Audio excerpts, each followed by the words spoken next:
It's tight, but it technically fits.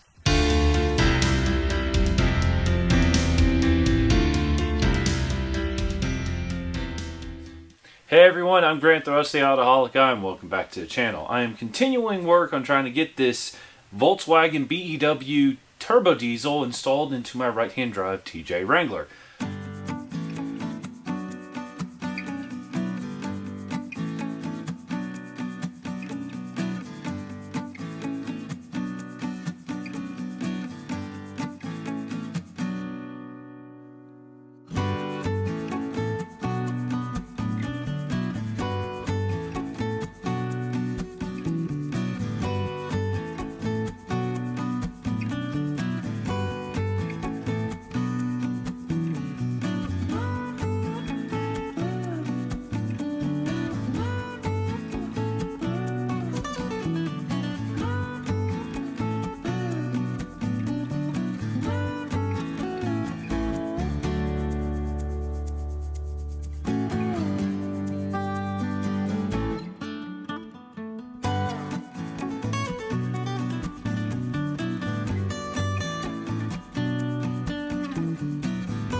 Alright everyone, it has been a couple of days since I tried test fitting the BEW into my TJ Wrangler, and I'm still having a ton of clearance issues with this turbo. Now I want to give a huge shout out to the TDI truck swap group on Facebook. I went on there asking for suggestions for a different turbo setup, because essentially this part of the turbo right here, which controls the variable vanes in the turbo, the boost actuator, is hitting the frame mount perch. And aside from that, it's also really close to all my steering, and trying to figure out how to make motor mounts for it with all of that going on was just kind of out of my skill set right now, to be very honest with you. So I was asking them, I got a ton of good suggestions, and then out of nowhere, because I have so many saved searches on Facebook Marketplace, it said, oh hey, here are some listings you might be interested in. And one of them was this turbo that was about 19 miles from my house. And the guy selling it was actually able to meet me pretty close to my house, which was awesome. Now this is off of a Passat, and it was just a turbo, but it also came with the return hose and the support bracket. And oddly enough, it uses this exhaust manifold, which I had actually bought for my ALH TDI when I thought I was going to be switching turbos on that one. And the nice thing is I've already kind of done a quick test fit. It does bolt up perfectly, and if you can see here, not only does it move the turbo up and out, but the way this turbo actuates is actually coming from the top instead of the bottom down here.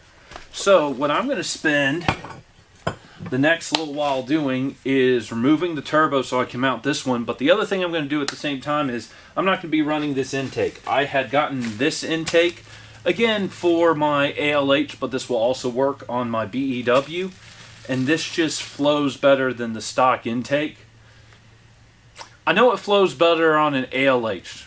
It'll probably flow better than this BEW as well, because this one's also really nasty and full of crud and everything from the EGR system. I knew it would come to me. So anyway, with all that said, which was very long-winded, I'm going to get back to it.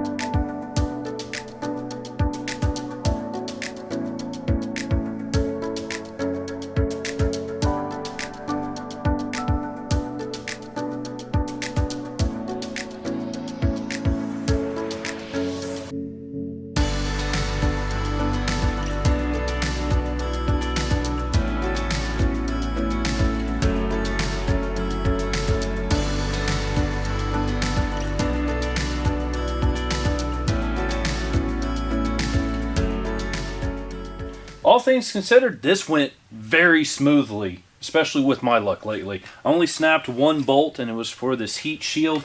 All the other nuts and bolts and fasteners came out without any hiccup. I was really impressed.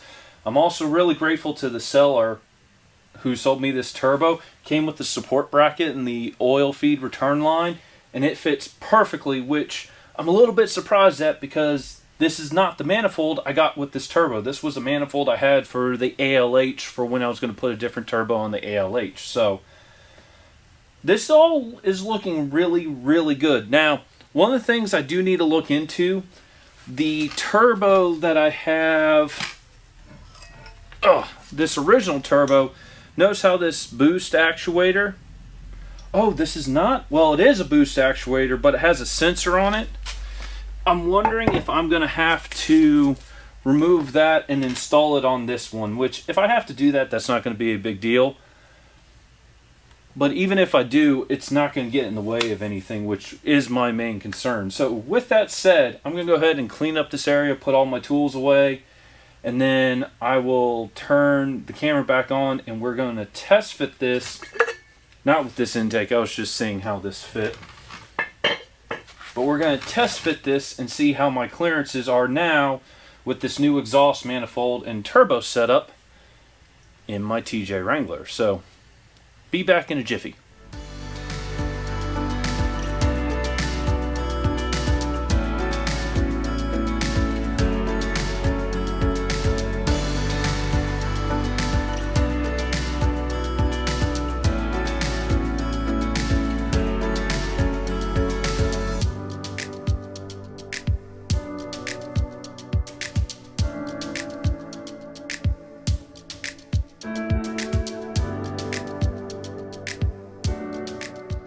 Alright everyone, that didn't go quite as planned.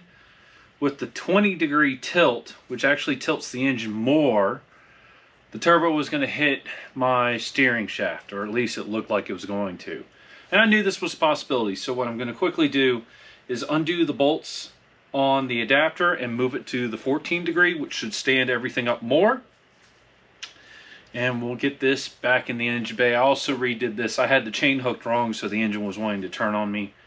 But yeah, we're gonna do it again and see how it looks.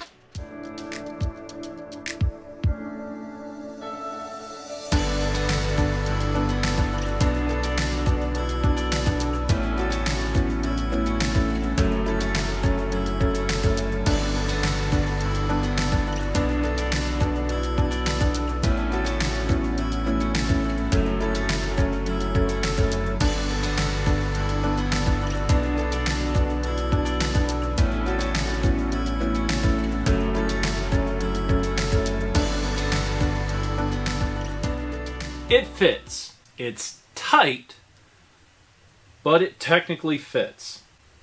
I went ahead and just set the intake manifold on it just because I wanted to see how everything looked.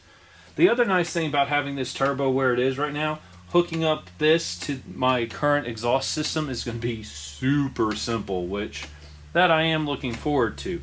The other thing I will be doing is clocking this turbo. Anyway, that's all I have for this video, so I'm going to log off and I'll see y'all again very soon. Goodbye.